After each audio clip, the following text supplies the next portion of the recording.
Breaking news చూస్తున్న మద్యం వల్ల ఎన్నో కుటుంబాలు వీధిన పడుతున్నాయని ఆవేదన చెందిన ఆ గ్రామ ప్రజలు సంచలన నిర్ణయం తీసుకున్నారు. గ్రామంలో సంపూర్ణ మద్యం నిషేధం విధిస్తూ ఏకగ్రీవంగా తీర్మానించారు. ఎవరైనా నిబంధనలు ఉల్లంఘించి మద్యం విక్రయిస్తే ఏకంగా 5 లక్షల రూపాయల జరిమానా విధిస్తామని హెచ్చరించారు.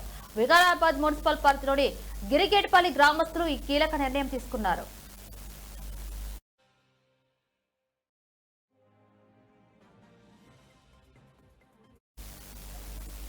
గ్రామ పెద్దలు, మహిళా సంఘాలు, యువజన సంఘాల ఆధ్వర్యంలో ప్రత్యేక సమావేశం నిర్వహించారు. ఈ సందర్భంగా గ్రామస్తులు మాట్లాడుతూ మద్యం కారణంగా అనేక కుటుంబాలు ఆర్థికంగా చితికిపోతున్నాయని, ఇంట్లో ప్రశాంతత కరువు అవుతుందని ఆవేదన వ్యక్తం చేశారు. గ్రామంలో నెలకొన్న ఈ పరిస్థితిని చక్కదిద్దేందుకు అందరూ కలిసికట్టుగా సంపూర్ణ మద్య నిషేధాన్ని అమలు చేయాలని నిర్ణయించారు.